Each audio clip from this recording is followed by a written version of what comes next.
Hey.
Gåan dagen alt sommer. Det skjera deilt at det så nek som møtt opp. Men vi pleier ikke at døme seg tiltøysen etter hvordan jeg møter opp. Til kvalitet. Men i det har vi finnet bæg. Tusen takk for det. Og hjertelig velkommen til deg som følger vi hjemmefra i Strøyming. Ja, at det vidan et tiltak vi begynner på i fjør etter at vi finner 8 penger fra Team Rinkeby. Vi finner 130 kroner, så hva skulle vi gjøre? Hva det viktigste? Det var ikke nekva midler arbeid, så det snurrer seg om at bruke det som best. Og det som vi alltid har saknast etter til vidan. Tog at det så vidane grunta hvis vi skulle argumentere for hvor vi skulle få skjøta og gåa vidger og få hjelp attana, så må vi ha vidan. Det vises. Og tog skipet for helt vidt at vi skulle skipet for sånn tiltøk noen som færdes ikke i djupten av en sånn evne. Og dette så det 3 tiltaket. Og vi så heppen at vi da finner Tårn også, som nomslektere og PhD-lesende, og legger senest hånd av en granskjøk av Verskatland, så vi ser takk som fyr. Så jeg kommer inn av det, løsens hetten i eisene, og dette tiltaket har vi så valgt å kalle granskjøk, avlengar av fylkesjukken som stod sted av ADHD og eisene autisme. Og granskingen eiter tuttleisen av ADHD og autisme til bøtten og ungen i førjen og tar av fylkesjukker fra 2004 til 2022. Og skreien vil så leise at jeg som forskerne i ADHD-fellen blir velkommen, og så har vi delt opp i 2, og første parter hukse at jeg sitter an klokken 4, og så hukse vi det har en spørninger. Så hvis de har spørninger, så det hjertelig velkomne til spørninger. Og så har vi denne pause, og så vil så settende parter, og så vil atter tydelig spørninger. Så vil det være lige omleg klokken 16. Jeg vil si, jeg lyser om at det fellet, og det var stående i 1955 som NBD-DAP-fellet. Det er datt sånn i 4 tøyvere, men det kommer reisende av at badnapsykiatri og alt det psykiatriska øke, særlig innan bøtten, vi øyelig nytt før. Og det ble så enderstående i 2009 som at det fel. Ta heita så skift navn. Og vet jeg at Torun var en parster av at få badnapsykiatrien av Stone som leier, at det er for å ta seg en sinter om det. Det er det som ta alle sier vi okkom, det kan ikke passe alt det vi hadde det er vel ut så vær ønsk, og for vær ønsk. Det kjemstreisen av at psykiatrien så nødj. Det ikke at folk vet at det ikke var gjerne til vepperne vi hadde, det var ikke fremaldig. Vi hadde ikke psykiatri, vi hadde ikke sett ikke året.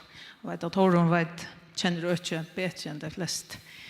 Så vil jeg alltid, det så veldig spennende, det for meg det så nødt til at det var ikke for 2018 at sånne fikk stedfest at det og som jeg sier, bare foreldre, ikke fagfolk eller noe, jeg bare løsens rundt og det sier at løsens rundt for mamma ved en at det så ja, man blir så man får en nødvendig føringer at man får stedfest at det vil jeg si at det var en nødvendig av vår familie og det er ikke utrolig godt så ja, vi finner ikke stedfest.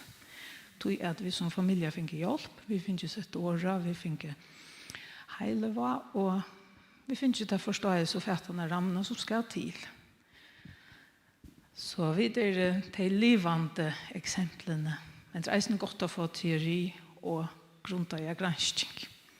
Så, ja, og 2018 har vi så finnes det efter det. Jeg følte at jeg var forelder, og jeg følte at det var øyelig så det var nekvært at vi foreldre var vanlige, så vi tog ikke opp alle dere bøt. Så jeg følte at jeg måtte genka fram, vi vet ikke noe. Jeg sa, det kan ikke være rett. Alt det som man leser at man skal være åpen om det, for at man kan få til rett hjelp.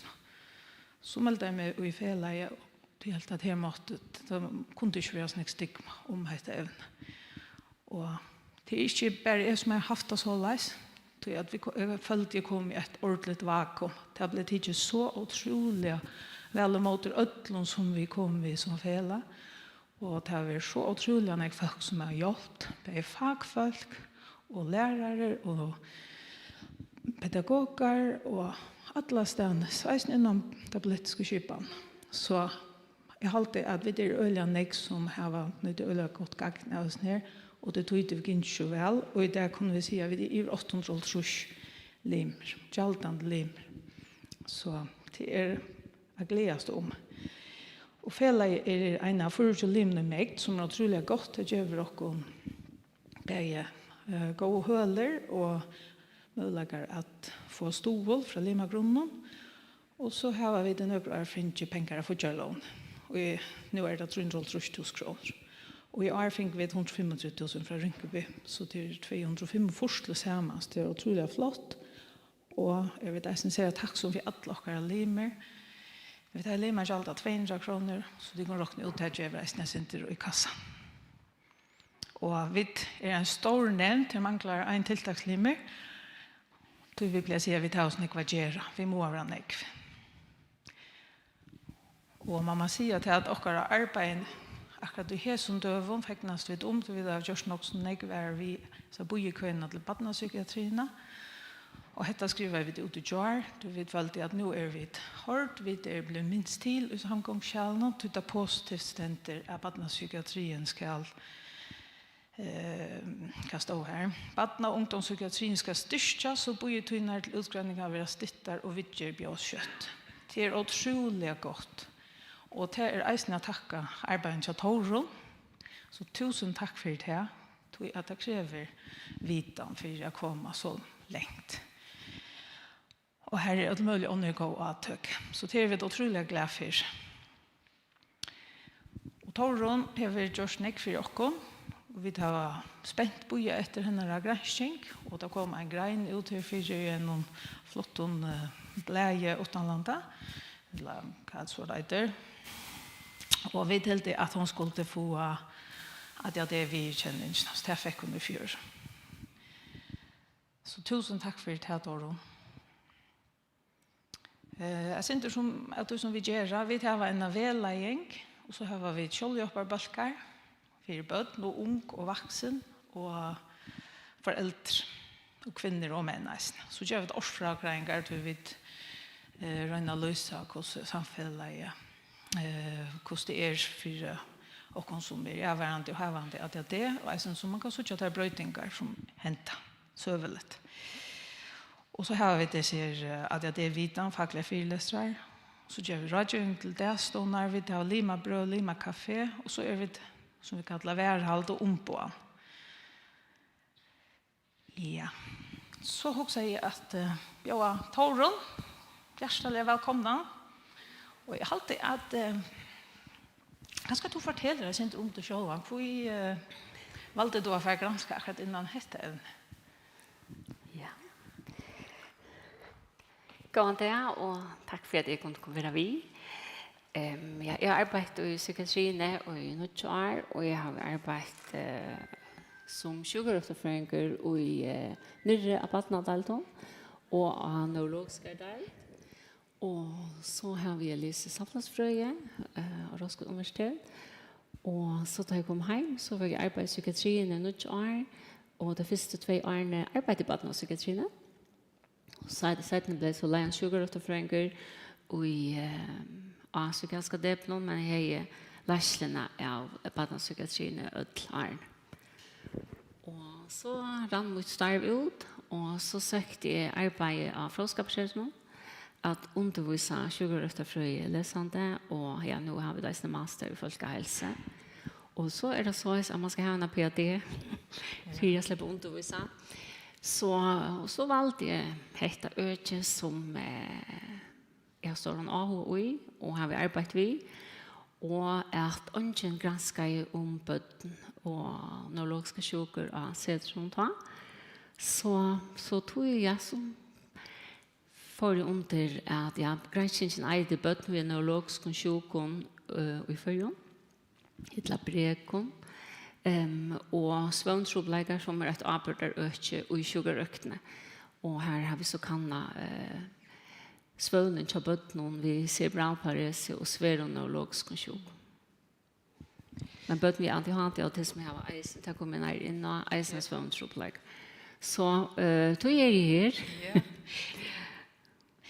Ja, nu det ligger en sending ute og som kring var førre gjort som at jeg lærte av bøttene. Jeg har hukt faktisk etter en øye ofte, men som rett for hver hun gjort i 2011 her om tog at ja, sånn at det øker min store AHA og det finnes så lite tilfær. Men ta min känsla av att psykiatrin var öliga ung ta patna psykiatrin. Hva vet jag för förr du kom till ur Danmark då du flyttade hem? När flyttade du hem? Vi flyttade hem 2008 och jag kom i psykiatrin i 2009 och halspsykiatrin var 1 år. Patna psykiatrin var som självstå 1 år ta. Och ta i patna psykiatrin virka nere som forskning. Så det var vi sån här början og nekv brøtt til det bedre. Jeg minns det at vi fortalte ikke for foreldre hvis vi utgreina i bøttene for ADHD og autisme, til det skulle skånes. Så det var ikke for hvis utan det var egentlig ildkroner om at de hadde ADHD til autisme. Så der fikk vi brøtt til foreldrene at skulle ha en rett trygg. Det som samfunnsfrøyngur, så veldig viktig at foreldrene hadde informasjon og gjort det samtidig, og så det kom ta.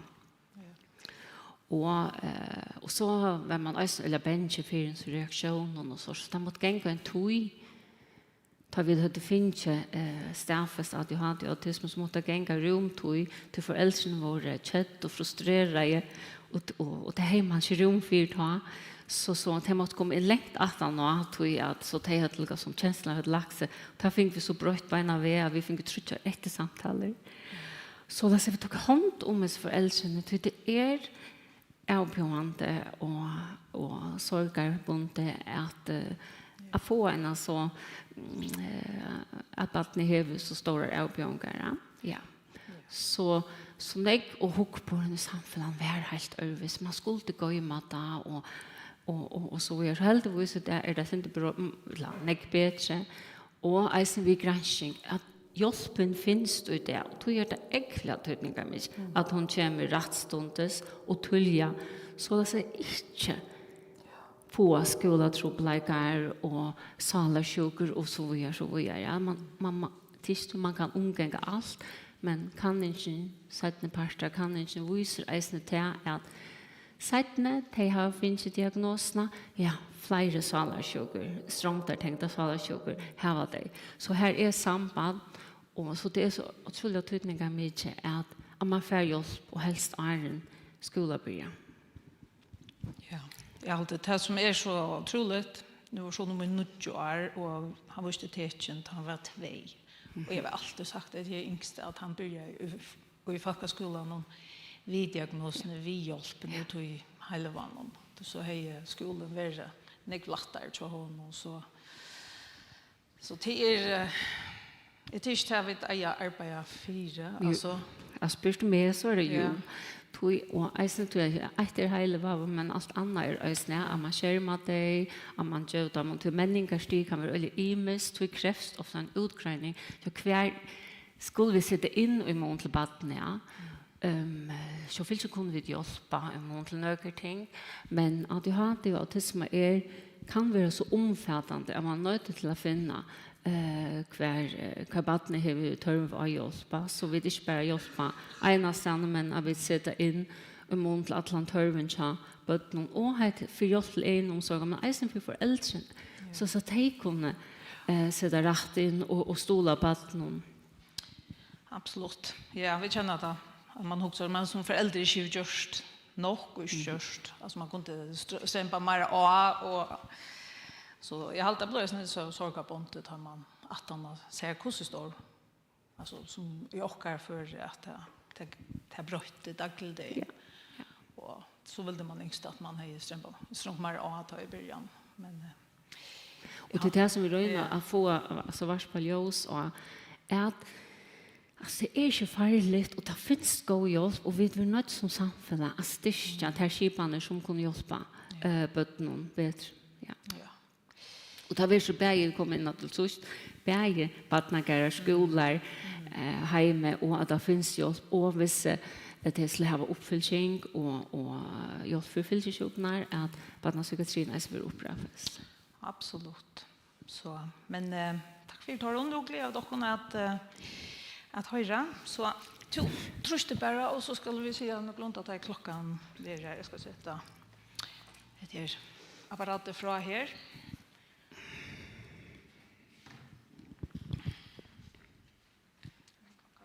Så jag 35 minuter. Ja. Jag hoppas att vi får ordentligt vid töl och så vidare, men det är lika som det här som är ganska oj så vi sitter inte skilja det här ett halva det ska utgräna sig synd det så ser det äntligen till. Men det trutcha grejer i PhD granskning av verkskatlandet och den första är det så tutleiken av ADHD och autism och fyllsjukdom till barn och ungdom i förjon. Och det är en landsfävnande registerkanning och det är öll barn som är född från 2004 till 2022. Och det är samstarv mellan Fråskaparsetterfölja, Sjukhusverket och Almannaverket. Och rithöndarna är och så är det min vedlejare Magne Moore, granskare Lovise Hullborg Lundström, som är barnpsykiater och granskare och har arbetat i förjon. Och Jon Ryd Halling som är granskare, Hans Foja Veje som är granskare och Daltne Tjockon, Mernström som är granskare och Daltne Tjockon och Maria Skån Pedersen som är Allan Sjukhusen och leier för granskningarna här.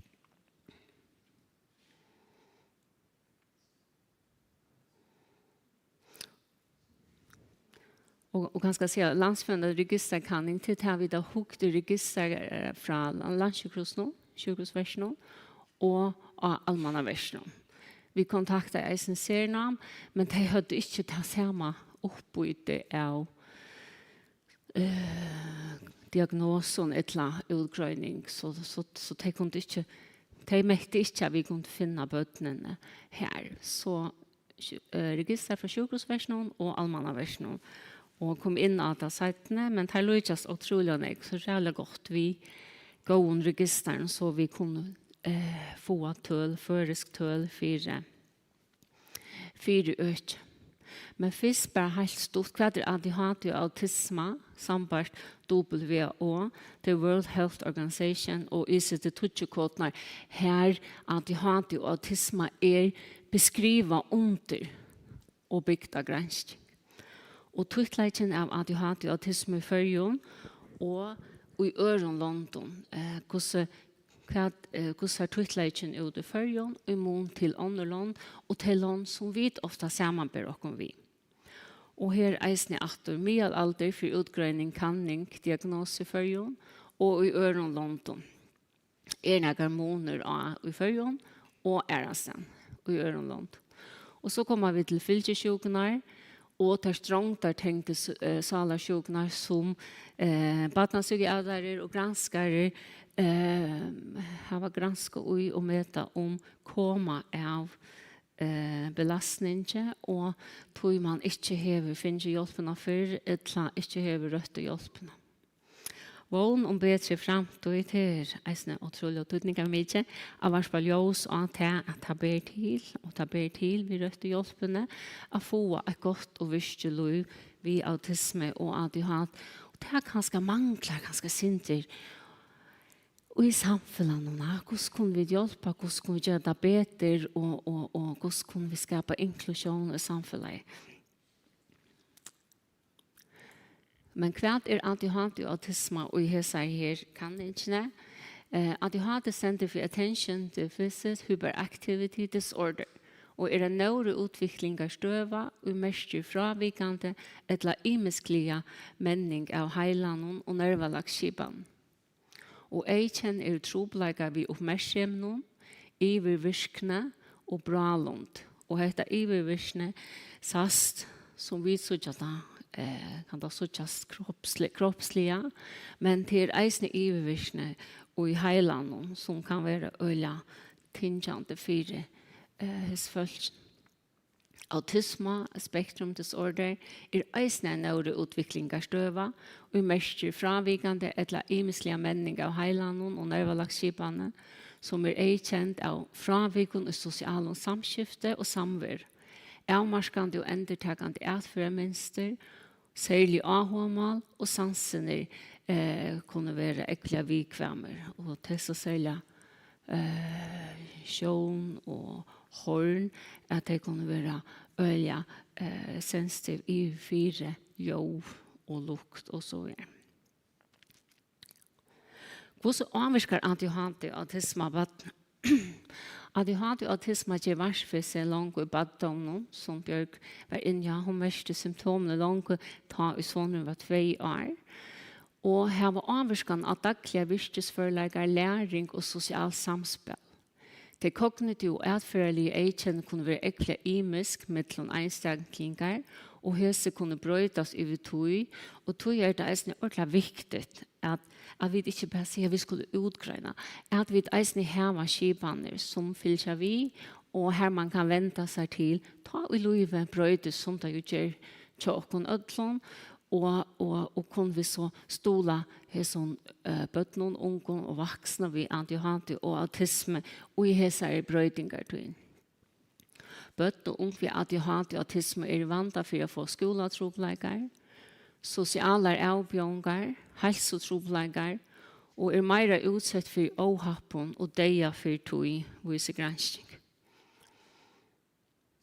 Så avleggene store, så tog det så viktig at hjelpe dem for å sette rett inn. Økt vitan innan ADHD og autisme til bedre, og til bedre innenfor det salige, sosiale og lakna faglige områder hjelpene. Og granskningen innan hese økene økt seranlegg til senest 30 år. Bedre mål til stedfesting, utgreining, og at hjelpe dem rakt og hava tørva hjelp. Så det eisne ekvile nødt øke, her selger granskningen har vi gjort mån, så kanskje vi strøyes individ til at øke innan gransking nok så nødt, men nå heldigvis en gransking.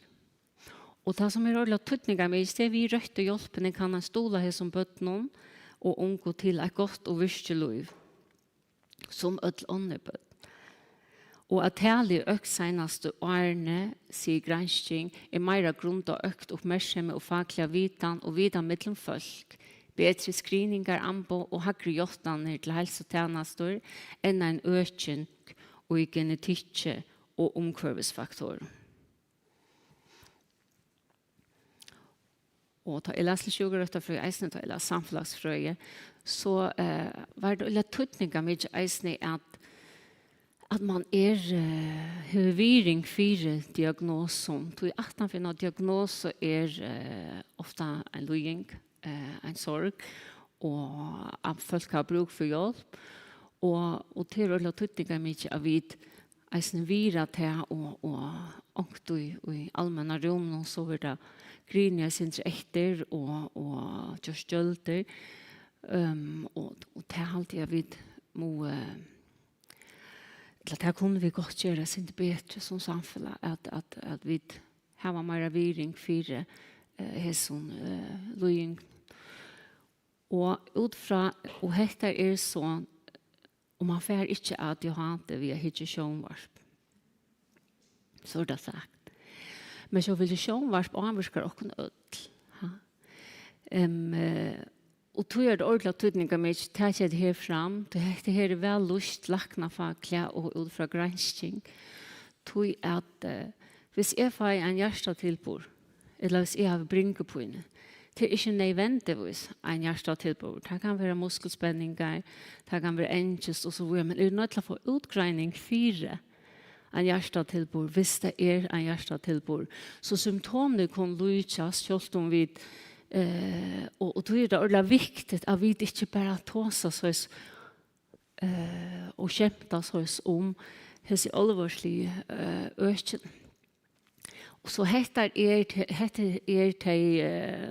sjuknar eller løyingarna som vi har lyst, og heter alt badnapsykiater som har stafest hese sjuknar og løyingarna fire som bøtten som vi da kan. Og man har prøvet just tog at det en badnapsykiater per 100.000 folk, så det henger ikke trøv noen.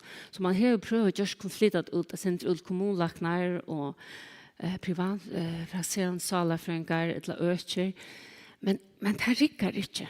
Altså, tøytleggen økes 100%. Tøy de ikke heva hesa vidan.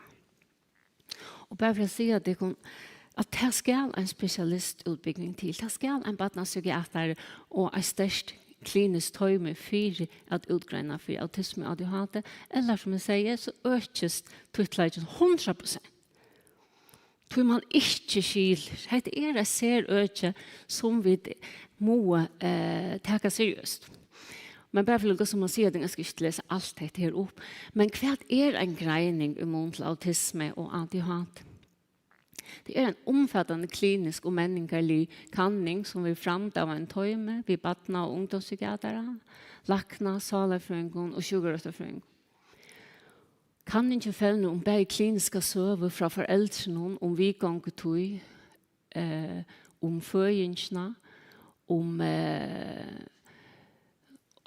nøyfingertøyene, menningergang, neurologiske utgjøresjuger, heilaskier, likamlige sjuker, arvelige forskjell, sansabrek, tjatnesymptomene til autisme og ADHD, som har lyst i ADHD-RS-skjema og ADIR.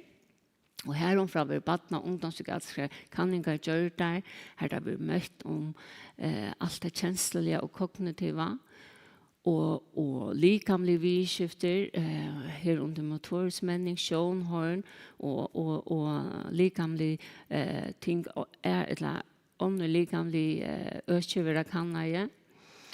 Og så hese testene her, salafrøylige testene som VISK og ADOS og VPSSI. Og teltet trittja kobekanningar. Og heromfra, det sørste her, fragrangar fra starfolken av dagstånd og læreren, utrolig tydningar mye, til de her bøttene kvønte. De sørste menneskene til bøttene kvønte. Og de sørste menneskene i samspillet vi hine bøttene ånder, hos de mennast etla heva fravig og immun til sina jaunaldrar. Så tarra ekklanger utrolig tydningar mis og skulle teka seriøst.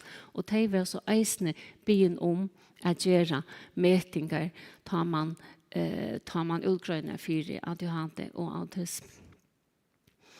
Og her er sånne lærere i skolen som har åpert av menneskene, tja badnen og de unge, og så tja menneskene, og tar kanskje at det er fravik som i tja som badnen. Og så vil det gjøre det sånne ekklengar om det spiller av deltene, heima og i skole om nøyot. Hvordan er bøtt lottok i kannisk? 494 bøtten og ung, låg og krøvene for autisme og et eller annet ADHD i førjen fra 2004 til 2020. Og det var 202 forspøtt som hadde autisme. Og her var en ivig dronjen, 104 dronjer og 102 jenter. Og 204 forspøtt hadde ADHD og 105 dronjer og 94 jenter. Og 6 forspøtt hadde bare autisme og ADHD. Det er ofte saman tvinnand. Og tøytleikjen av autisme til bøtten og unge i førjen var 2,6%. Det betyr til 2,6% av alle bøttene bølska kohort, eller bøttene i førjen. Og 3,4% var tøytleikjen mittelen drøntjer, og jenter 2%. Tøytleikjen av ADHD til bøtten og unge i førjen var 2,9% av øtlom bøtten, 6-18 år, og tøytleikjen mittel drøntjer var hakre 3,8%, og tøytleikjen mittel jenter var 2%. Men tøytleikjen autisme i Norrland og Europa ligger fra 2,4% til 3,5%. Her vil ligge midt i midten 2,6%. Danmark, den nødvendige skanningene i Danmark, her ligger tøytleikjen om 3,1%. Tøytleikjen av ADHD og i Norrland og Europa ligger midten 5,6 til 8%. Og her ligger vi negglagre i førgen. Vi ligger av 2,9%. Og vi ligger også negglagre, nesten helten av lagre enn til dømes i Frankrike, Spanien, Italien, til London som Tyskland, som vi kallar kanskje mer konservativ og eisne måned neurologi. Her ligger vi ataliga at utgreina og tog her vi eisne hjelpa bøtten og unge vi alltid hadde i følge. Men hvis vi hittar at jeg hadde autisme bytte aldersbølger, så sutja vi til at det samleie i mån til at jeg hadde 2,9%. Men bøten som fra 6 til 11 her ligger tøytleikjen bare 1,1%, men mittelen ung 12 til 18 år, her ligger tøytleikjen 4 til 4,5%. Så her begynner vi å lykkes Norrland London og europeisk London som vi ofte samarbeider oss vi. Og det samme gjør seg galt innenfor autisme. Her ligger vi samlet 2,6%. Og i de yngre badna bølsene 5 til 11 år ligger vi til 1,5%. Og til de unge 12 til 18 3,9%. Og som vi har vært inne i annen før, faglig rådene at bøtt for hjelp ved at de har autisme, så tuller løvene som tilber, og en skolegang, tas krøvene gjør større, og så er det at de kunne mennes og virke som et andre bøtten og ung. Så her var vi et arbeid etter å gjøre at få utgreina det før og se det før så vi får hjelpe dem bedre. Og vi tog, det var en 2 år lenge bojelist i Baden ungdomspsykiatrien i 22 år, og jeg hører at han her enn. Vi tog han vi tog at det var 140 bøtt og i alderen 4-8 år og bojer etter at de hadde utgreining. Og hvis vi minnes til at det var 244 bøtt som var i utgreining, så det mer enn helten som stender og bojer og på hjelp. Og tallet av jenter var 35 jenter og 105 drønge. Og tallet av alle badnabølsene i følgen 1,6%. Så pluss har vi 2,9% pluss 1,6%. Så her vi vi nesten 4,5% i følgen. Så blir vi at narskas okkon, de London som vi samarbeider okkon vi, og som vi lykkes nekbæge i institutionalisering og i genetisk.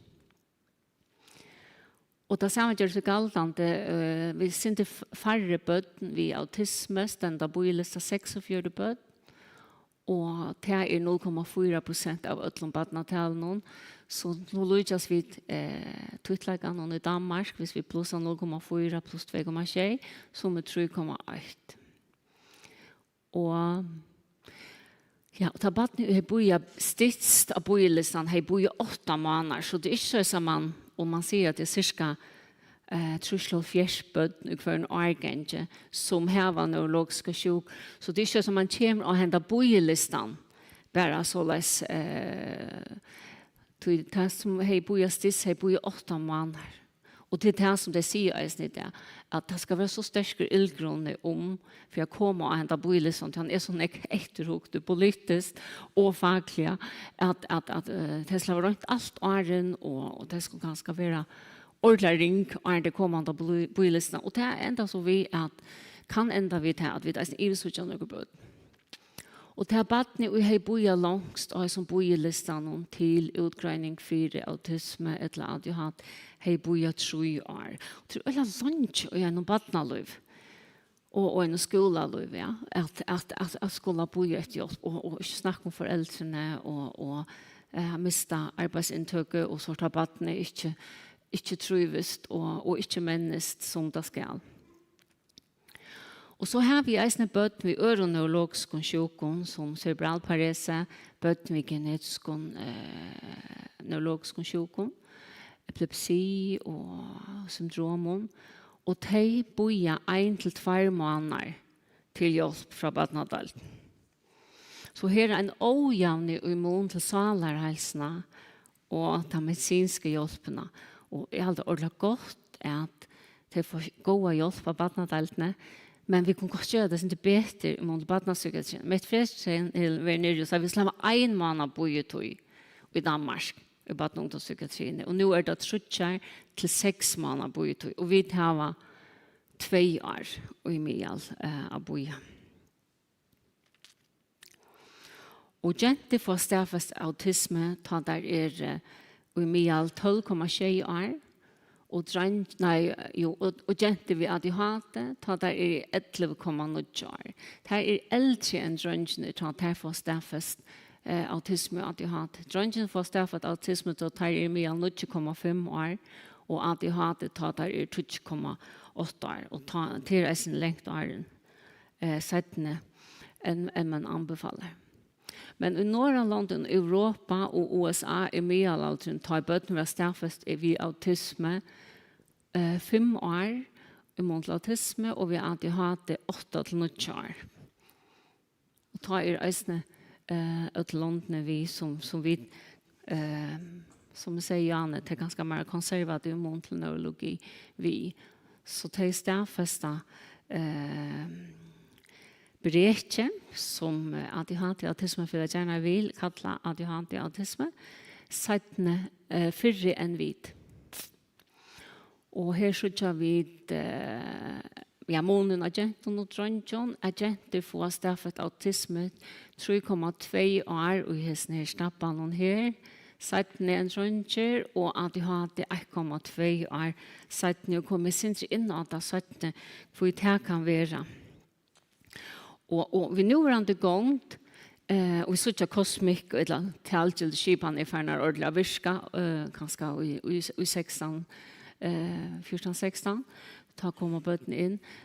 Og hette, de 4-talvan middelalder når vi stedfester ADHD og autisme i førjen, og den oransje for ADHD, og den blå for autisme.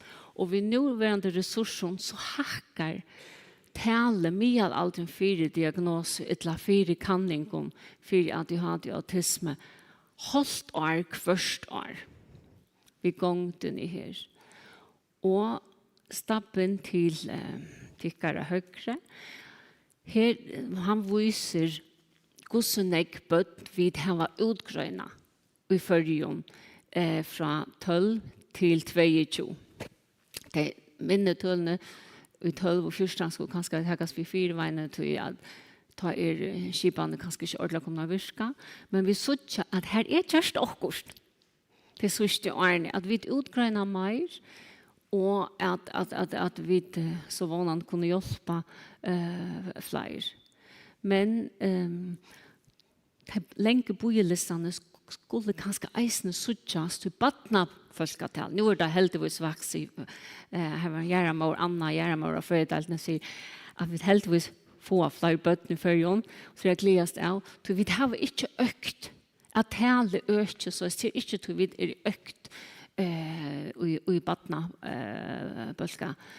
badnabølsen i førjen, men det kanskje mer av tog at det etterslepet, som vi sier fra 14 til 16 år, at de bøttene kommer, bedre søker så hjelp, og at bojelistene, at de har steg som ikke lønner, at de får hjelp. Så her er gjort noen bojelisteprosjekter som vi kanskje har hørt om. Så det hever gjørst det at man utgående flere, Men här trots allt ett eftersläpp efter en. Och det är ordentligt viktigt att säga att nu ser det så skulle det ha sig på lista projekten till utgrävning. Men det är inte att det blir utgrävning, det är fyllas upp i vitcher och ganska livslängare vitcher och få hjälp för fylkesjuknar som vi kommer att snacka om astana stetchen.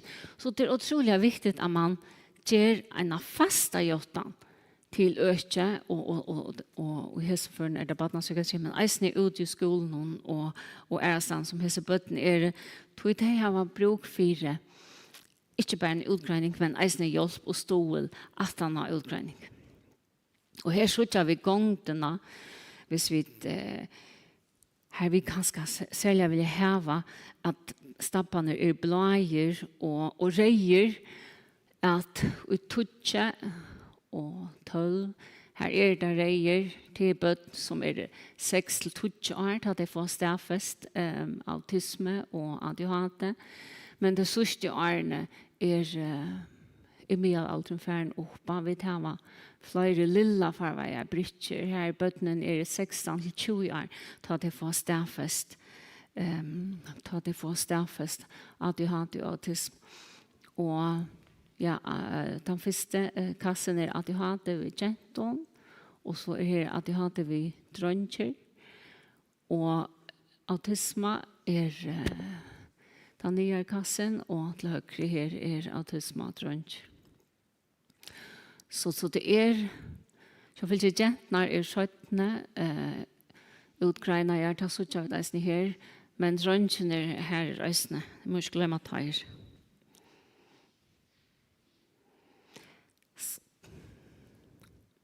Skulle vi ta en steg, og skal lusse mer? Eller vil du ha kaffe? Hva Bjørk? Hun det?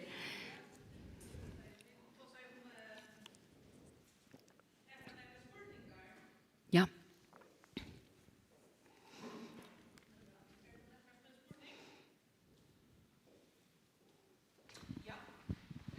Okay. Ikke så vel. Du sier at som taler for opp, og til jentene eldre og så, hva gjør det? Jeg vil komme sin inn og men det flere årsøker til det, men man mener at jentene har en øvelse etbord, at jenter kanskje kamuflere det bedre, tager det inn etter, får angst og depresjon, og tager trobleggene mer inn etter, her man kanskje ser det tydeligere til drønnsjon, at her mer utadvendt. Det en forklaring.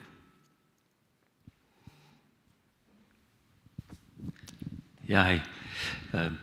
Vet man taler av familien? Taler av? Familien som som styres vi. Så bjørngene. Vi så i begynnelsen taler av bøttene. Ja. Hvordan det var voksne. Og det så også bare, jeg var der 202 for bøtten. Men hvordan er familier det spjatt i over? I førje? Det Ranik Syskjen som har det, eller det? Altså, nu tror jeg ikke hva jeg sier for deg, men man mener at 40% arveligt. Ja, det har så det alle føringer. Det 500 bøtene og 40% arveligt innenfor ADHD. Jeg har ikke tølende for autisme, men det eisende gransking som viser at det arveligt. Så det veldig nek folk i førjen som omfattende av oss nere. Ja, noen andre spørninger? Ja.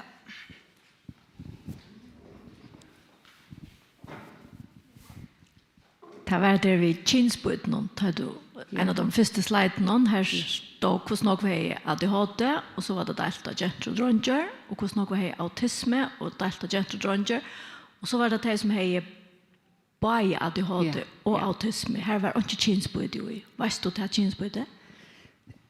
Ja, det vet jeg. Men jeg vet ikke uttale, men jeg har det i granskingene. Ja. Okay, ja. Du trykker at det ganske en stor trobladj, de som har og diagnosene, det verre har vi å gjøre.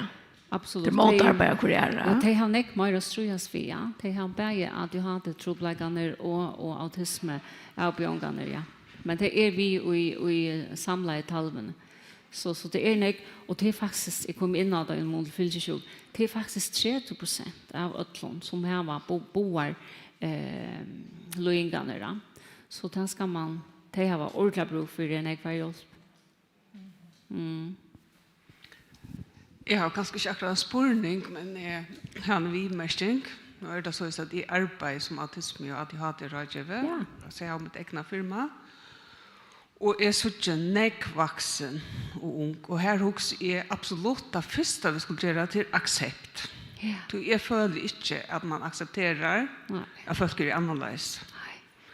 Og så det en hoppbordsbrøyting til at medan jeg startet med firma, så arbeidet jeg i en badnagere 4 lukker som tar jeg kjefene å gjøre. Og her var det bare og startsfolk så er helt tydelig at det var akkurat autisme på spill. Men de som kom inn i rådgiver badnageren, nei, hun slutter inn, og pappa. Og det kommer ofte inn ja, det her det går gale. Og jeg kan bare si et døme om at det sørste togene har vi kanskje haft en tredje til Tjamær som er til Kjøsen inn i Sky. Faktisk kommer det alt for sent. Da er det ikke stand til at jeg måtes ting. Og alt dem, jeg hukte jo Arne for hjemmefra, alt dem 30 er det 5 som er i skole til arbeid. Hine ganger minimalt i skole til slett ikke av 8 arbeid. Det sier rævlig om at vi skulle sette tolje inn, så det er mange unger oppe i systemet. Absolutt.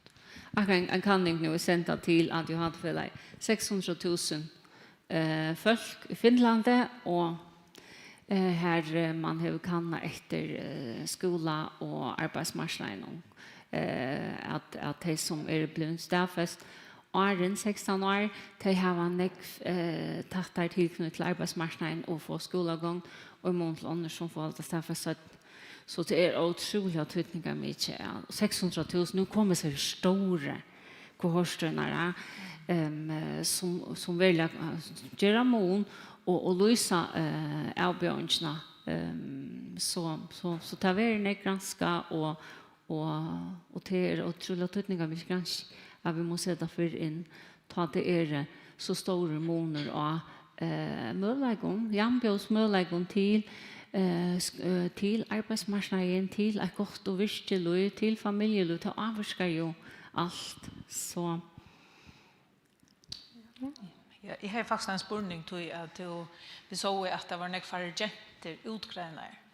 Og nå vet jeg at du har brukt så kanningar som er brukt kring Atlan Heime. Hvordan er annars? Altså, man blir si at det lukker nekka jenter og dronjer, men det er ikke helt så. Det er ikke flere dronjer som hever. Altså, granskingen eisne er av stedene viser at det er nekka at heltene mer dronjer og kanskje 2-3 mer dronjer i mot autism. Men granskingen innenfor kvinnesjuker og jenter er nudjare. Jeg halte av stjåren og i folkehelserne sier at alt er gjørst på menn pluss 4, så det er minimum, men det er mittelanna granskning som er at jeg var veldig interessert i jentene, tror det er så iversatt der, og en vei som jeg kom inn av sattene, det er normal intelligens. Er en fordring for at jeg får hjelp, så då er det bedre at kamuflere. Så det borde ikke være en vei, men det er en vei for å få hjelp. Men det er ordentlig interessant at vi kanskje har så høyt tøl mot autisme og jenter, at han går tilgang til bøten ved autisme og i følgen som får av bakka så 2014. Vi har gjort helt sikkert en stor mån for øke umiddelen bei jenter og dronjer for å få hjelpene for og få utgrønning og sette inn. Og eisne det som vi da var inne i stigma at det er nøkkelbøtt og ung som har autisme og det er så få rette hjelpene og gode hjelp og retten til samfunnet som et andre. Så det er helt sikkert størst mån og kanskje interessant. Det her var spurt om vi ikke vil prøve at gjøre noen gransking bors av imot til jenter og kvinner. Tror vi så vi har nok flere jenter og kvinner ved autisme i følgen enn ærestande. Og altså nasjonalt, man skal ikke undervurdere ser tjoar projekten hur de kunne avvarska bægemån til at folk søker seg hjelp, og de er oppmerksom på tilkjene, og at det er løft, man nedbryter stigma, så det var helt sikkert størst en mån at vi er nek fremmaliger i mån til autismeøkje i førjen, og i mån til ADHD. Det er vi det så rævla lengt aftanfyr, i mån til ADHD, tjabøtnen og ungen i førjen. Så ikke vi tar halv en annen minutt etter. Ja. Og inn jeg hemmasøyen til landsjukhusen, her var jo boilistan lagde det ut, og det er standet 284 bøtt, mener jeg. Og listan noen, så til Øljanegg, pluss vi vet Øljanegg vil avvårs, det slipper ikke av listan. Men kan du bare holde, jeg løser det, hvordan heldig du vi skulle gjøre nå 4 av få, de listan nye, og ja, og for at det kommer av listan så. Jag spurte mer personligt. Ja, Nu ja, är det egna rockning tror jag att allt det som stannar aftanför och jag säger granskningen vi tar inte granska mot dem nu arbetar jag av öknon till att få kommer in att så hon nämnde huggborspröjning att det ska huggborspröjning det vit det föringar vi känner öll okkurst åter utan att vi det så att vi just har hjälp för det men att han hjälpen finns som ska till hon finns vidanen finns så huggborspröjning men ta tärner och ongon a boja så långt. Ta tärner inte bötnon, ta tärner inte föräldrar, mistan arbetsintegon och sorg och så vidare. Och ta tärner inte badnen och människan till badnen att det stannar och boja och inte får rätt hjälp. Ta det nu här sett sig ta det här kom i alla dessa barriärerna och här var sett sig hjälp. Alltså det söker sig inte hjälp till det här det gott. Det söker sig hjälp till det här med törv. Ja?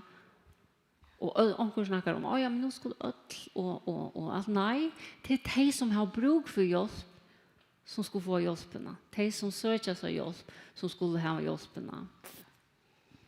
Ja, vi får lukka en sørste spørning og en pausna. Det flere som får utgreining privat? Ja, det det i det, ja. Altså, det stora mån, eller det måner av utgreiningen någon? Forløp någon? Ja. Altså, vi har ikke kannat det privata, men ta og vi kjør disse kannat var ikke privatpraktiserende i førjen. Det det vi det. Og helt sikkert det flere som færer privat, tog at man vil jo hjelpe oss under bøtten, men det skal vi ansa forbi vel etter at det er funnet at det er privater tjenester, men det er bare ikke alt som har råd til att köpa sig privata tjänster och så var det en ojämn och att det som inte har nekvar ekonomiska resurser och i mån till ånder så vidt vi måste göra det bättre som samfälla vi kör bojlist här till barn och så heter förja böt och kommande vuxen ja.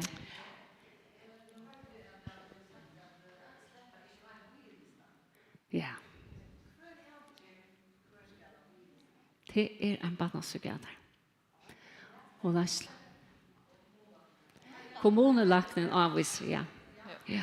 Så för det första så har jag men det är bara släter, men att det tror på att kommunlagen avvisar till barnpsykiatrin att du vet här så står på i så det är en barriär. Och den nästa barriären är att hvis man inte prövar allt psykosocialt höjer bara det säga att vill privat salafring och snacka eller så PPR annars och så vi pröva allt och bosta och vet vad det är för att anbefalla det till. Hvis inte pröva allt här så släppt så nästan inte ända boilistan tror att han är så nek efterhukter och det är så störst press och är inne i barnpsykiatrin ja. Att få arbetskjøtare och så vidare. Och vi såg också kött i arbete, alltså det här det är utgrävning för forskböt här från och utgrävning kan vara öjligt omfattande. Och det är länge tog. Och så skulle det säga jag fyllas upp och han vet.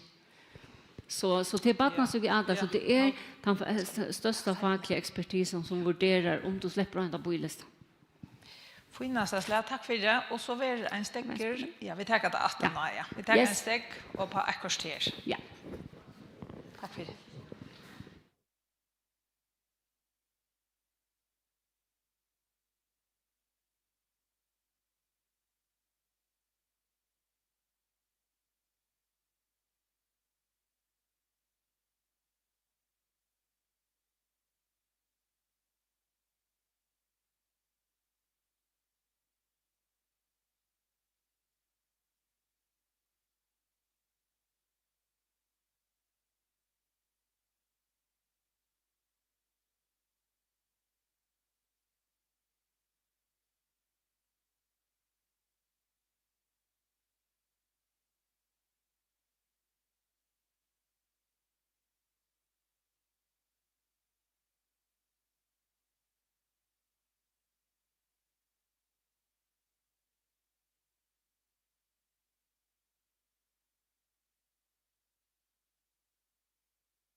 Ja, så får vi att börja attor.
Ja. Gjør så vel, Torun, så börjar vi sätta parst i fyllessen och Torun också. Gjør så vel. Takk. Takk for alle gode spørningene.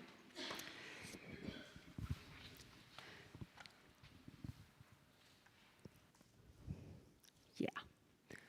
Og så det helsetrobleika fylkesjuker, tjabøtten og ungen ved autisme og ADHD i førjon. Det en stor trobleika. Av 202 forsbøtten ved autisme hadde 100 fylkesjuker, og til 33,8% av ødlom bøtten og i badna kohorsten av ødlom dem som vi tar kan. Og innenfor ADHD var 204 forsbøtt, og her hadde 206 fylkesjuker. Og til 42,90% av ødlom bøtten ved ADHD og i hese badna kohorsten. Og den mest vanlige fylkesjukan var at bøtnen hadde begge finnes stafest autisme og ADHD, som gjør det trobult, tja som bøtten og unge, og det var 30,5%. Svøvntrobleikar var innan 31,3% innan ADHD og 20,6% innan autisme. Trobleikar via læra, som lärare skickar nek till. Det hade 25,4% innan ADHD och 12,4% innan för autism. Och intelligensen som var lagre till 6% innan ADHD och 12,4% innan autism. Och det här så eisne avbjörngar innan för männing och att man ska tillrätta släcka omstövnar efter tog. Enges var 6,4% innan ADHD og 5,6% innan autisme. Og tunglinden var 6,3% innan ADHD og 8,2% innan autisme. Tja hesten her bøtten. Og hette bare de som har finnet diagnosen da. Men det nek som eisen som ikke kommer, eller som ganger til privat, og til det som må boja, og så videre, så det er ganske skugga til. Men hette det som stafest av badna psykiater. Ja?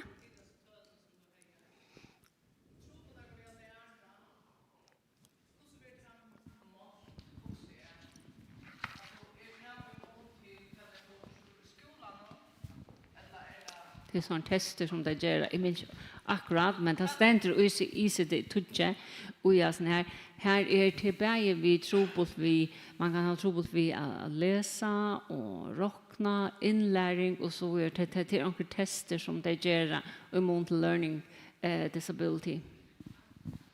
Ja, det som jeg bare alltid interessant når vi lærer det, det jeg sier også, hvis man har haft den optimala skolan till dessa bötterna hade det eisne haft trobeleikar vi eller.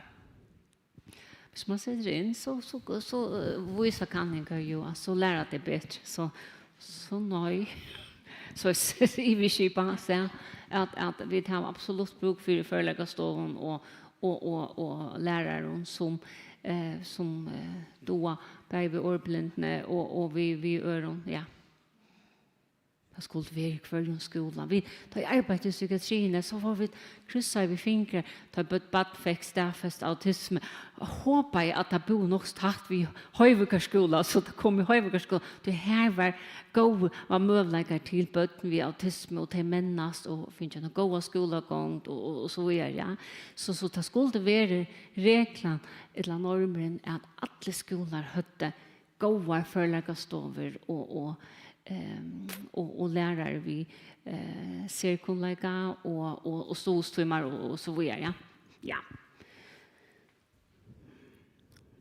Och så är det som vi kallar det inte tungt ganska snack om och det var tungt att sitta och läsa sig här journalerna som bött någon. Till salasjuka som kommer av strångt eller tingt av belastning att det inte har finns hjälpen för. Och det var en tydlig måneder av medelalderen til bøttene som var staffas ved autisme, ADHD og salasjukon, det som vi kallar strångt salasjuker, og taimon som var staffas og ikke hadde disse salasjuk. Hvis vi hittar etter det første kassan om til autisme, så er det det. Ja. Det er 202 bøtt ved autisme, og de som ikke hadde strångt tenkte salasjuker som tunglende, angst og self-injury, det har vi bølget som ut fra faglige eller badnapsykiateren og græsking, til selvmordsrønder og misbruk, både rusevnes og stoffmisbruk. Og etingar Ola og til begge anoreksi og obesity og overfeed. Og hesar strångtar tänkta salasjukna menar man att det kommer av belastning att det inte har finns hjälpen för. Och här så tar vi av taimon som inte hade depression, angst, själv skian eller jag självmordsrönder och missbruk eller ätingar ola. De som inte hade hesa sjuknar, de var staffest vid autisme, ta de var 0,4 år. Men de som hade depression, så får vi långt ner, de var staffest vid autisme, ta de var 15 år. Og de som hade angst, de var staffest, ta de var 13,8 år. Sammanborde vi, de som inte hade angst eller depression, og Anna av sånne her strångtar tenkte så de var 0,4 og somleis de som hadde misbrukt og gjørst selvmordsrønder. De var nesten 15 år, da de fikk staffast autisme og etingar Ola 14,6 år, imot til de som ikke hadde hese sjuknar var staffest, de var 0,4. Og det bare heser salasjuknar som vi da kan, de kunne ha haft svøvntrobleikar, da vi kallar heser no stress-related mental health condition. De kunne stadig ha læringstrobleikar, svøvntrobleikar, men det var ikke heser her strångtar tenkte salasjuknar. Og vi så ikke den samme tendensen i ADHD av taimon 204 fors, bøtten og unge som fødte finnes staffest ADHD. Her var det 239 som ikke hadde disse strångtar tenkte salasjuknar, og de var i mye 20,3 år. For sent, imot 8-9 år i Danmark og Norrland, Europa. Men de var før staffest, og imot de som hadde depression, de Aja som hadde depression, de var staffest ved at de hadde tatt, de var 13,1 år. Og de som hadde angst, de 21 som hadde angst, var staffest ved at de hadde tatt, de var 12,3 år, imot de som ikke hadde, som var 20,3 år. Og selvmordsrønder og misbruk, de var 13,4 år, da de var staffest ved at de hadde. Og etingar Ola 11,9 år, nesten 12 år, da de finnes staffest ADHD. Så her et samband mellom salasjuker og strångtar tenkta salasjuker og seina, eller sattne diagnostisering.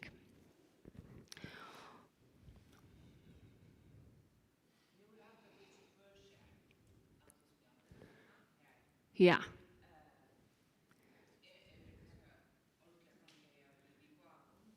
Vi har ikke gjort kanninger her, du husker hese her 0,9%, hese her 6 for som hadde bæg, og helt sikkert, vi har gjort nærke som bøtten og ung som hadde trutjar og flere salasjukt, de var 20% av bøttene på Vølkadalen, og helt sikkert, de er mer utsett som bæg har ADHD og autism. Så der kunne man hukt nærre etter, vi har til, ja. Så vi må si at jentene var særlig utsatt for strångter tenkte sjalasjuker, sammenbor vid drengene. Det var hvis vi minnes til Arden Stetjen, så var det en settende stedfester vi autisme og ADHD mot drengene. Og av Taimon 102 jentene, hvis vi hittar mitt, og vi hadde finnet stedfest autisme, hadde 31 jenter 30% av öllum bötnum og kanningen eisen salasjuk. Sammanber var vi 14 dranger som 6,8% av de 140 dranger ved autism. Og det man sier det samme mot ADHD, 25 jenter, det var 26,6% av öllum jentene ved ADHD, og hade salasjuka, sammanbör vi 20%, 19 drønge av Taimon, 105 drønge. Så jentene mer utsette for salasjuken. Og i hesson alderen, vi har ikke kanna imot vaksen, så vi kunne ikke si noe om det. Så det er viktig eisne at hitje etter drønge noen tar ble eldre. Men her så jeg vet at en stor prosentpart av salasjuke, mot autisme og ADHD. Og her så gjør vi tabellene, og eisne atter her, middelalderen, jentene her ivre, for autisme, ta de ikke hava salasjuke, hvor der stedfester, ta de var hesar 71, overast oppe, ta var der 20,9 år, ta de finnes stedfest autisme, og i mån til ta der høtte salasjuk, ta var der stedfest ved autisme, og i mye 15 år. Ja. Så her 4,1 år det hette stedfest som har salasjuk, eller strångt der tenkte salasjuk. Og det samme tendensen så gjør vi det mot drøngene, der som høtte salasjuk, der var stedfest, der var 12,3 år, og i mån til der som ikke hadde salasjuk, var stedfest ved autisme, der var 8,6 år. Den samme tendensen satt mot ADHD, det den nyere kurvan. De som ikke hadde, de jentene som ikke hadde strångt der tenkte salasjuke, var stedfester ved ADHD, det var 20,8 år, men de som hadde salasjuke, engestipsjon, selvmordsrønte, misbruk, etingar, var stedfester, det var 3,1 år mye. Og drøngene her det samme, at drøngene som ikke hadde salasjuke, var stedfester, det var 20,1 år, og de som hadde salasjuke var 11,4 år. Så her sast er samband mellom salasjuke og sena diagnostisering. Eller settende diagnostisering. Og vi var sent inne i pianta og i spurning noen. Hva kan det være jentene være settende utgrønner enn drøngene? Og til selv at her vi normal intelligens. Altså her så tar vi her jentene vi til venstre her. Her så tar vi at der som har lagre intelligens, der vil stedfeste fyrre vi autisme, og i mån til der som har normal intelligens, der vil stedfeste at det setten, ja, det 15 år, eller 14 år, og henne vil stedfeste midtelen, ja, om det 11 år. Så normal intelligenser hever samband vi at man får settende hjelp, at man får settende stedfeste autisme. man snackar om kamouflering och om att man rönar och hjälpa sig på era matare. Och det samma är till drönchen och tar er till att lyssna till yngre vid autisme. Tar som har trobeläggar vid intelligensen. Tar vi staffester till att er syndrom 8 år. Och tar som har normala intelligenser är nästan 20 år. Tar vi staffest. Så det har samband vi och här som för är det en samband hvis man hever normala intelligens och här man får sett ny hjälp. Ja, hämta tal man vis på plötsligt för in och gärna. Här vis på hur snägt det arbetar på den psykiatrin. Det sista åren här utgrävningar. Till dömes innanför ADHD hvis vi tar det här så är 20 och 21 22 42 halvtrus og 40 bøtten og ung utgrønneie. Og det er med til annet tog man setter mer ressurser av. Mer ressurser til øk. Og eist innenfor autisme, her har man utgrønnet i 20 halvtrus og 21 33 og 22 44 bøtten og ung. Og vi så ikke at battene folketale er ikke vakse hese årene, så at det kommer flere bøtt til. Det vil simpelthen ha utgrønnet flere. Og du skal ta veksende tøytleggen nok litt ui her at vi har funnet flere av bøylistene. At det er flere ressurser til øk.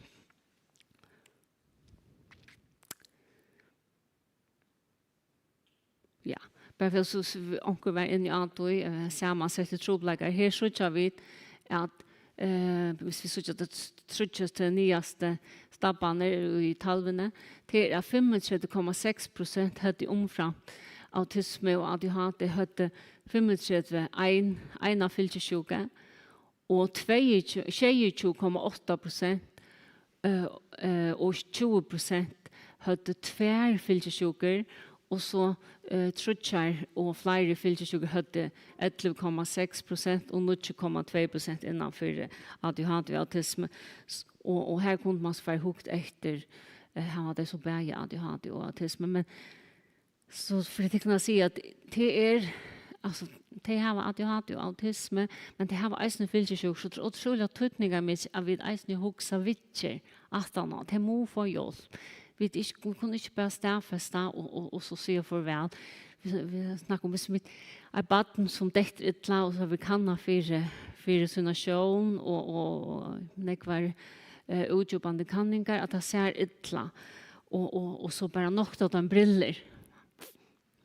Så er ønske hjelp. Og det er det samme vi hadde hjelp med å fylle vi 18 år. Så nå er nesten Leo. Nå har det vært ordentlig skal lusta.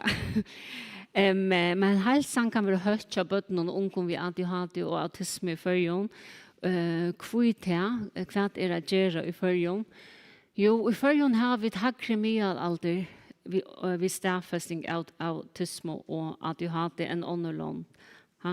Vi så i mot autisme, her var middelalderen i førjon 5 år 17 vi utgrønna og eisen mot ADHD. Her vi 2-3 år 17 at utgrønna et lage kanna for ADHD og autisme førn imot til og Grannaland og Europa. Og at høver middelalder hever samband vi strångtar tenkta salasjok. Vi tar en 2 år bojlista til utgrønning, kanningar og baden ungdomssykehus som atterfører til hakri alder, for kanning, diagnosen og høyve settende hjelp, som atter samband vi strångtar tenkta salasjoka. Og social kamuflering vi der vil inn i det som er vanligere til jentun og ungdom kvinnor, at man rønner gå med det, og at man teker det inn etter. Stigma er en velkjent avbjøring til einstaklingen vi ADHD og autisme. Og til som folk når vi ADHD og autisme vil stigma seg som en tøyende boafaktorer, og vi kan få det for at folk søker seg hjelp. Til symptomene verre, minkar hvordan folk fyller seg vidtjørende, hvis man alla för att veta att man själv skyltnut man är stor eller att föräldrar som har skyltnut och så vidare. Man bara ska ta sig samman. Hvis man kunde det så är man sikkert där. Og stigma har nøylig avvarskan av luskaskna tja bøtten og familien. Vi sjukker framver miste arbeidinntøk og så videre. Og stigma i samband med salerlig helse og neuromenningerlige avbjørnger tidses ofte å være mer skjønnligt i små samfunn. Som til dømes det første samfunnet her vil ødel kjenne ødel. Og hatt det ganske ligget til slæge. Som eisen kan være en forring. Så kvært kan gjøres, eller kvært at styrke sernånsfrøyene, snakker en lærere her i Stetjenon, at nå er det så godt at badnavspsykiatrien er kommet sangkongskjallet, og at man skal styrke badnavspsykiatriene. Men etter å få kanningene gjøre det, og så det skulle ut i samfunnet at det er utrolig tydninger med at det er nomsfrøyngar og lærere til å hjelpe som bøtten, at det er tog avsett til det. Begge i mån til sernåmsfrøye, salerfrøye, tvørfaglige storskipaner og sælge i dagstående og skolen. Man har gjort akkurat tvørfaglige skipaner i Vavenon, her vestre, og i Sore, og som har rigget vel. Så vi prøver alltid at oppfinne den jobben av lærken av nødjon, og sernåmsfrøyen, hun finnes da i snitt mot til autisme og ADHD, så er rævfesta sernåmsfrøys, salerfrøyen og tvørfaglige skipene er ordentlig just for at disse bøttene skulle trivas vel. Inklusjon, vi som er sin genialt spurning noen arn, pausene og hukkbord, motvis, bøttene og ungen, og familien tar vi autisme og ADHD og øron, som har salerlige og neuromenningerlige avbjørnger. At det er mittelen okken, det er vidt, og helt til å ha fokus på, ja, men hvordan kan vi hjelpe? Og hvordan kan vi sette inn til hjelpen finnes? Og hvor skal det være så store måneder at det er 2 måneder til hjelp av badnadeltene, og 2 år du kan få hjelp i badnapsykiatrien. Så få bøyelsen badnapsykiatrien, bostor, har hjulpet dem 286 bøttene, som 200, og hva sier du 48? Jo, ja. Nødjastølene som loja og foreldrene tar, og hjelper man være ut fra faglige vidan innan salerfrøy, sosialvisen og laknavisen. Og hun finnes som vi bryr vi i det. Så hva bryr vi dette? Takk for.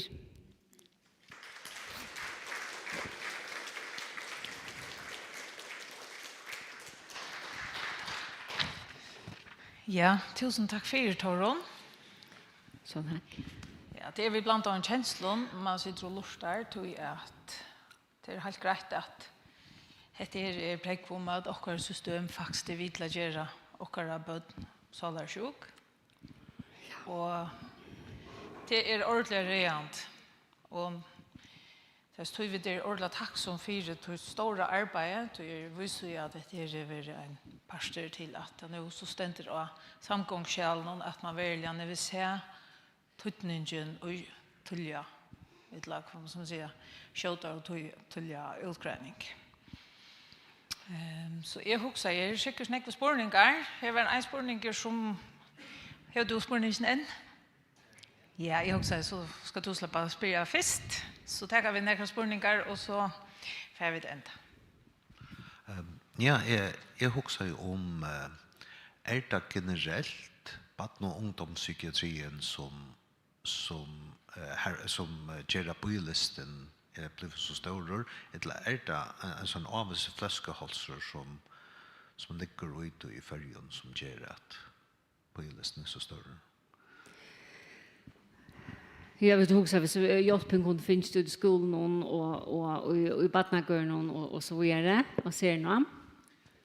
Jag menar, bara alltså, bøylisten ligger, det generelt ett barn och ungdom? Ja. Ska man sätta, det dorsta sig till, eller det akkurat barn, en psykiater som man klarar? Ja. Det manglar folk på barnpsykiatrin. Vi gjorde en utgreining i oktober fjør til at de hadde det igjen. Ta så at hvis 5 millioner, så det er ikke så mye penger. Men vi snakker om at vi måste se det til tøyme. Vi bæger vi lakna og barnpsykiatere og salafrøyngon og sjukkerhetsfrøyngon at kunne teka seg av utgrønningsene og vidtjerne. Man har vi gjørst i politiskipene sett disse her puljepengene av sånn bojelista prosjekt.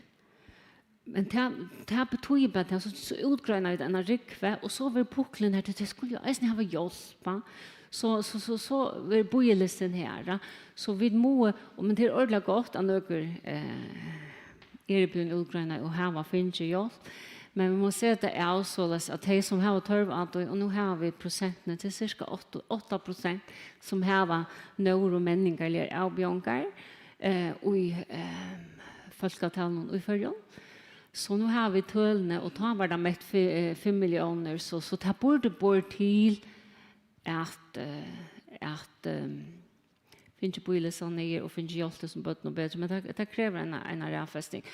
Og det er jo, at vi snakker om, det er cirka 1 barnpsykiater per 100.000 folk, og vi tar 2 barnpsykiater for det er ordentlig godt, men det er ikke ensamhetlig, det må eisne sjukkerhetsfrøyngar og salafrøyngar som må opplæres for at kunne ta hånd om utgreiningene og vidtjerne at denne.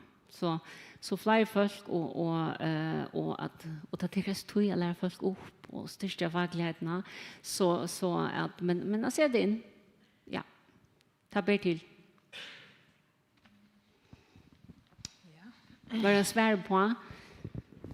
Og så var det et av det som vi var sinns inn i at vi firmet det, at man hever prøva at kost øke ut kommunlaknar og ånder ikke ser folk og øke dem. Men det er en grunn til at du leser til barnpsykiater i 20 år. Det er en så spesialiseret vidan, og vi har sett det i London rundt om og særlig i USA, her man jo har prøvet at kost øke ut, og her økes tutleggen 100%. Så det er den spesialiseret i enden som må ta seg av kanningen og av vidtjerne. Så jeg vet vi egna laknum og diabetes, og det er spesiallaknene som her var vidtjerne om hente, og her hjelpen er den aller beste. Så man vet, så man sikrer hva man utgrønner og hva man vet. Så har jeg til å si at selv utgrønningen, hun skal se om det være ved en barnpsykiater, men eisene vidtjer etterfyllende. Det kommer an på. Altså, det kommer an på hva du får. Altså, er det en engest og så er det ånder som kunne ta seg hånd om det, men er det spesialiseret og trobel, salasjuka og ånder, så er det spesialiseret system. Vi tar ofta, det er jo, her var vi tog så øyelig ofte omkvært, hvis man kunne yngsar alt, inn i felene som nevnt, så har det ofte tås om at det som vi vet yngst var en neuromenningerlig klinikk som er tvørfaglig, som teker hånd om alle familiene. Det gjør ikke god mening bare å teke baden og vidtjere til. Og så før man inn i allmannaverset, så er det bare foreldrene som får omkring rådgivning her på en. At det vil det, og ta det ganske nomsfrøyngar, men at man har en samlet klinikk ved sosialrådgivning, det kunne være ser utbildning, sjukkerhetsfrøyngon og salarfrøyngon, og det kunne være fysioterapeuten. Altså, her man fikk sett inn og gjort alle familiene i egnom. Ja.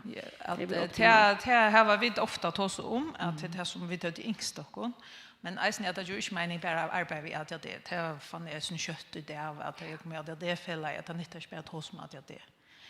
Vi må alltid tås och det gör vi eisen vi för att li högre upp här vi tås om alltså neuromenningar är björngar tog det så öliga skjoltan när man bara häver det ena. Og her er vi selv det svenska fela. Her er man ikke alltid at det er fela. Så er det etter NPF, neuropsykiatrisk funksjonsnedsetning. Altså, tog at det gjør ikke mening bare å ta som at det er så. Det er så. Som tog eisen vis ut under kanningar at det så brett. Det är samma. Men ADHD och autism det det största mänskliga avbjörgarna i samhället och i förrjun och är så det är ordentligt viktigt att ta hand om det först. Och det är som är det mest komplexa. Så det är det största sjukorna innanför institutet, men vi ser brek. Så det är absolut viktigt att ha fokus och att ha eisne. Og så finnes eisne andre menneskelige årek, men det er ikke lukkende som ADHD og autism. Det er det store. Det er det store, ja. En avbjørning som jeg hører veldig ofte dere limer til som til at men så fer at det er å finne seg hjelp. Men at fra omkron, det kunne ikke være en sal, for det kunne ikke være så nek, men at det kanskje ikke har akkurat det ser vi den innenfor at det er et autisme, at hvis man heier en sånn klinikk, så visste man at ser frøen vær til stier her på. Ja. Det så jag vet det inte som en också stor avbjörning tjock för jag kan limer det vi tar det rättligt ofta. Absolut. Det är Lislen för att få gå i upp. Det är att man ser folk om som kunde välja en i åtbein.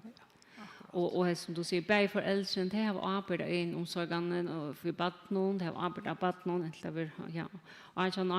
men jag ska lära barnen och de unga har en omsorgen för sig själva. Så det är otroligt viktigt att hjälpa för äldren och barnen samman. Absolut. Jag också är spurningar här. Äntligen spyrja nu till släppa om en löte så är det slott.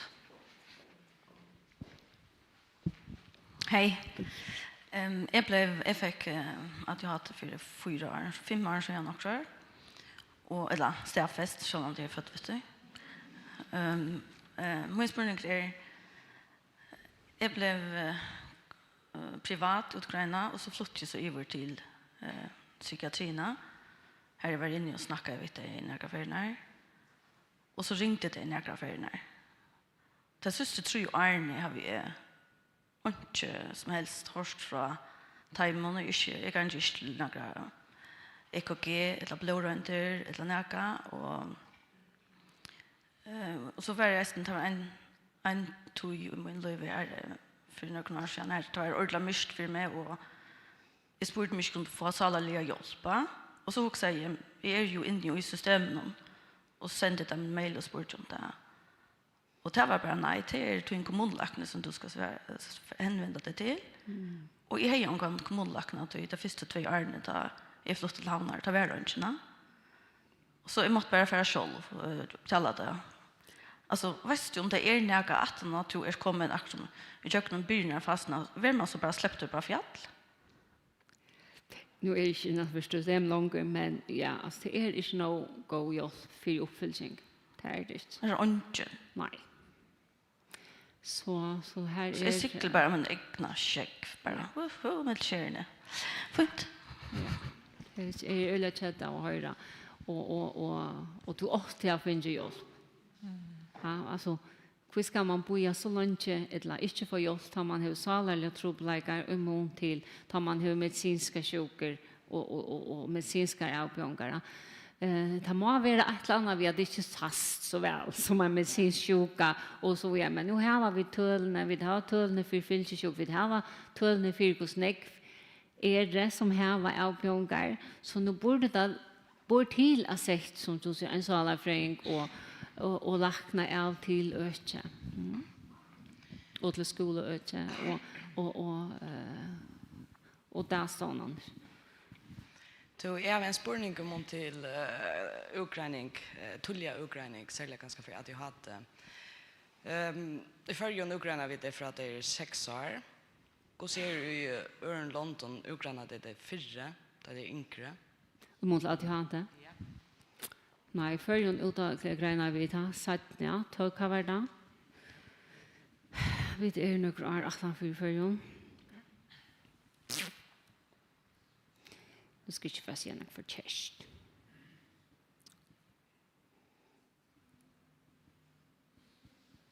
Her. Jenter får staffast autisme tatar i mye 12,6 år. Og jenter får staffas ADHD tar der 11,9 armel. Og dronje får staffas autisme tar der armel 9,5 år. Og dronje får staffas ADHD tar der armel 2,8 år. Om man slipper på i listan. Ja. Ja, det yngsta barnet som var på i listan var 4 år. Ja, og autism. Ja, og du kan visa, og du kan staffesta autism helt ned i 1 måneder. Du kan eisen, ja, så spyr Bjørk, og så at jeg kjenner ikke sånn, om han var 2. Ja. Jeg vil lukka si at vegna strøymysene så må man ta så i mikrofonene. Oh, ja. Så ja, det er deilig hvis det lukkes. Og i år. Så det gjør det, jeg faktisk gjør en kanning, Gilberg, han faktisk granska i autisme i Førjon. Her han gjør, hvordan kan man se det tulje inn, og da lukkes det en øke i Sverige å få autismeutgreining helt ned i 3 år i Mian. Tog at man vil gjerne ha det fyrre i Kiban, fyrre hjelp.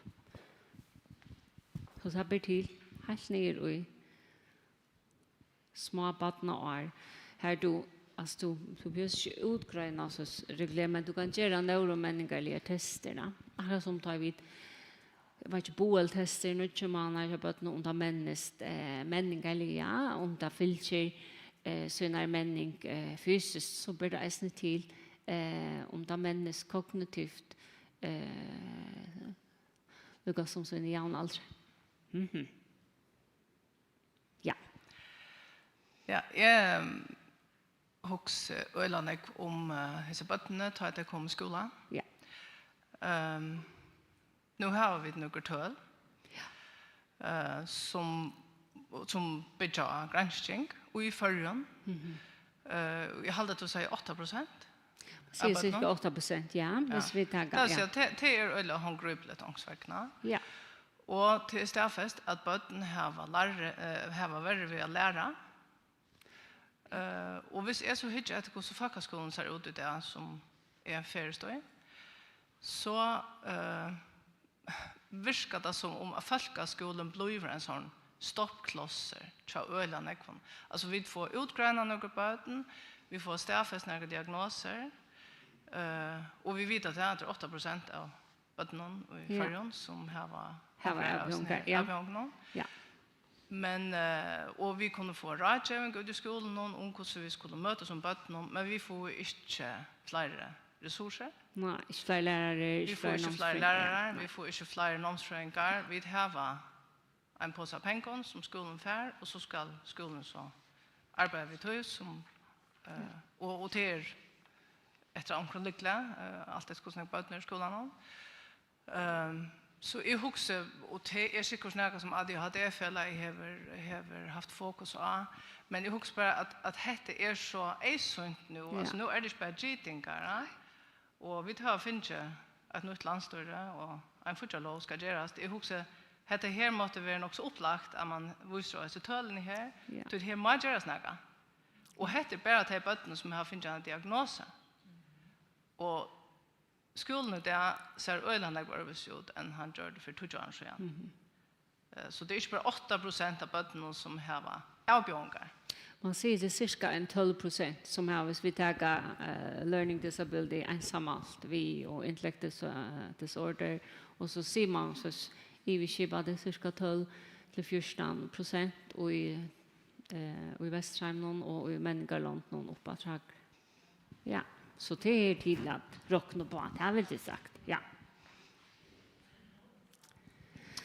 Ja, gå vi med skänk.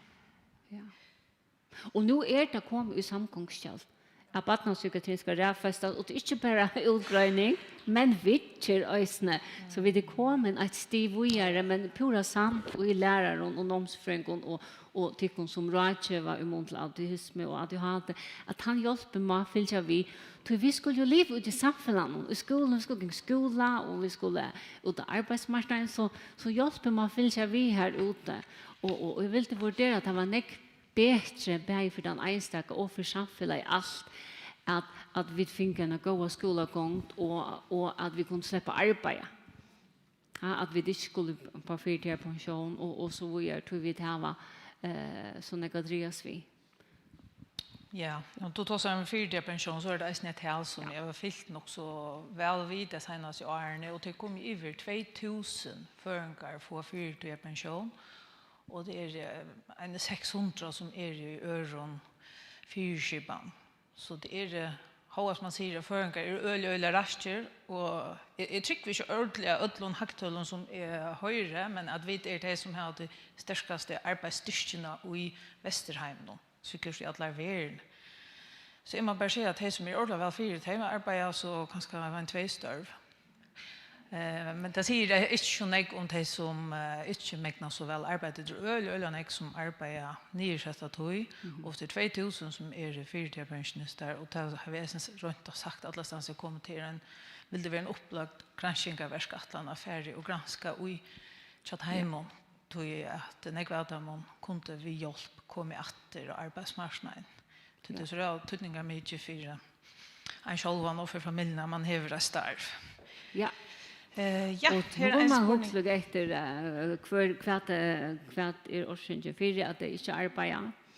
Och nu tar vi sätta in i mot bötten och ung så går man hukt om 20 år, 15 år om det så ser bättre ut. Om tölne visar sig hvis vi färra att hjälpa bötten och ung för om det så kommer urslit Absolut. för jag ser som möjligt inte arbeta. Ja, absolut. Det var en spårning. Ja, jag vet inte om spårningar eller vi skänk men alltså här ständer 200 och nästan hållt rush av böjelistan. Ja. Och vissa tid nu hade varit diagnostiserade i morgon. Så några av dem skulle ju se flockar och sånt. Och här är ju en mangelajsne. Och självt om att det ser flockarna hade varit upprättade i färgen så är det reella för lärare som är utbildade till. Ja. Jag ser undervisning. Och som nu är så är avfråskapsprocessen man kan utdanna sig till det. Så det är akkurat börjat då det ser namnsfröje och inklusion allt igen. Och tar läraren som gänga det ska in tar får det inte betalt. Det vill säga tar för nere tog. Lärare är fantastiskt, ja. Tar för nere tog utdanna sig och så missa lönen här. När att de skulle betala för skai själva. Och så tar det utdanna så får det ju inte äga. Det får ju upp lönen eller något. Ja. Så vi ser att här standard 200 i kö. De kommer in i skolan och kom till vinna för sin nere i lön. Resten av det kan löjve för att hjälpa så väl då. Helt det dessa 284 bötterna som stannar på i lista till släcköd som pjös i serieflockar. Och här menar, alltså man ser ganska det till ganska en tjinger som ska i serieflockar här man hjälp. Hinner kunde få hjälp via föräldrarna stå upp om och att det får bättre struktur och hjälp.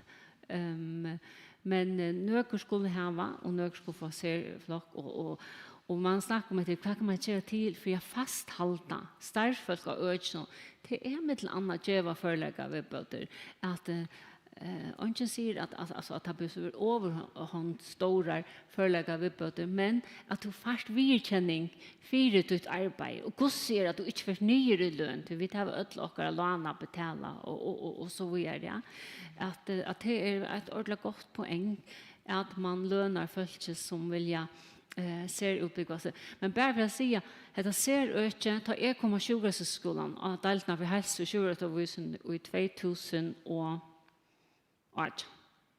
Ta vart det inte fast att man undervisste i autism och ADHD. Vi snackade 2001. Så vi fick det in först. Och det var helt inte av lärarskolan någon ett land omsfröliga deltne av lärarskolan att man höjer undervisning i muntlig autism och ADHD. Men i halte att lärarna får fast undervisning nu i autism och ADHD. Jag vet inte om det är ett välfag. Men det här gör så att du får se vid denna att du då är bättre att hjälpa som bötten och de unga. Att och nybrotta stigma att det föräldrar som har skiltna och så vidare ja.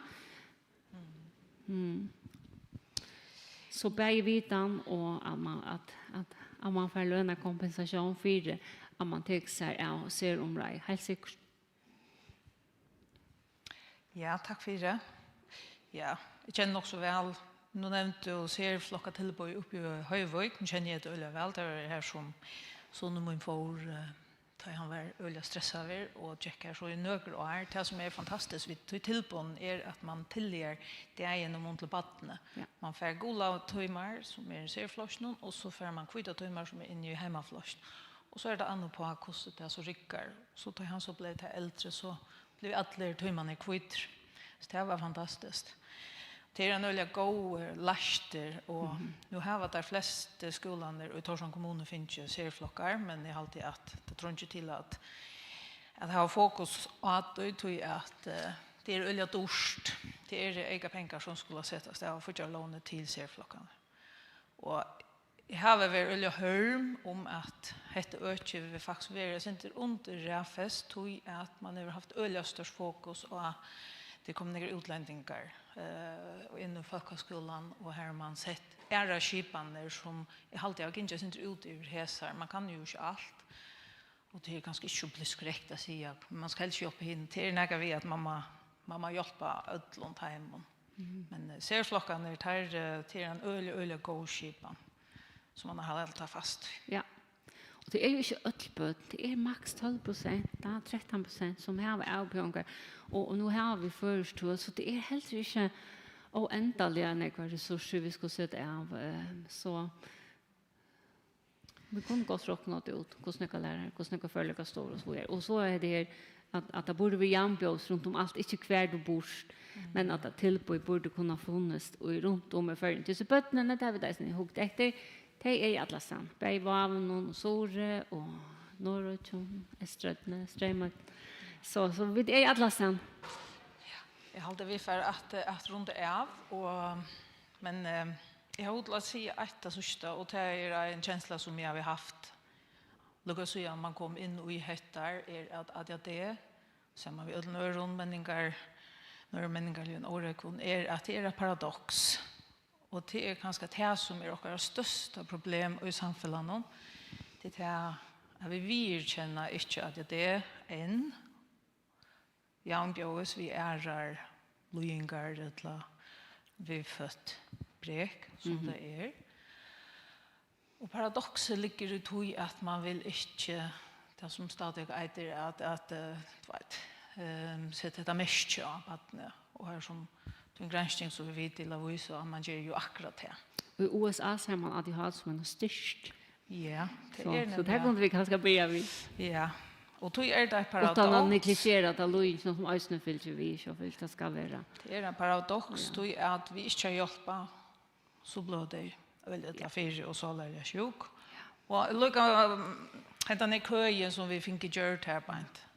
Så vet inte så jag men har det en jag vet inte hur ska vara maffök som ska ge gåvorna. Det finns alltså en rättliga nekva kvinnor som är psykiater, bottna psykiater men att det är en gåva är få att jag det. Diagnoserna. Stäffest. Så man hejarna från man onta. Och nu förstår anböjne och tålne och hjälpna och förståelsramna. Och en fällskap.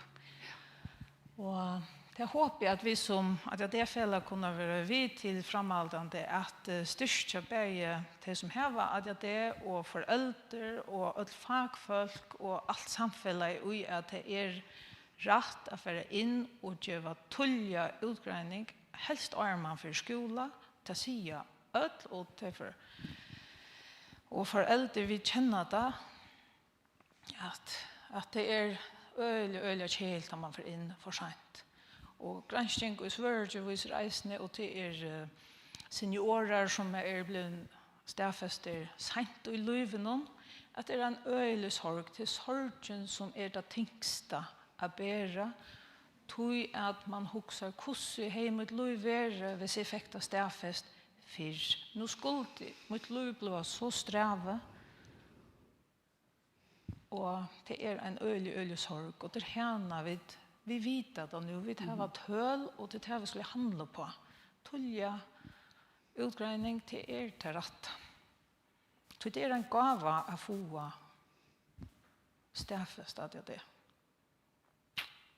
Så jag vill säga tusen tack för allt sommel och Ja.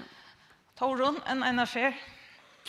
Hjärtaliga tack och vi gläder oss. Du nu må lycka höra att det sista. Alltså när vi är granskningen, alltså när vi du Leo och när vi ska du lägga det hela fram. Ja, det är det. Ja. Jag finns en att deadline 1. juli, men granskningen är ute. Hon ligger på nätet och i en europeisk tøyarite. Henda granskningen är ute. Hon ligger här överst, https. Hon kan läsas och här har vi nästan 800 folk och hukt efter en långa. Hon ständer i BMC Pediatric tøyarite som är ett granskningar europeisk granskningar under Springer Nature. Ja. Så Men 1. juli skal jeg aldrig altså gengta cirka halvt år. Så halvt år så av julen cirka så ja, ska skal du forsvær. skal försvära. Ja. Det gläder dock en öljanek till. Vi säger tusen tack för det och tusen tack för allt som kommer och till som har lusta efter strömmingen och strömmingen hon är gömt i och vidarna sjön och hemma så att det är.fo. Tusen tack för det. Ja. Takk for det. Det sa vi. Så flott. Det var allt om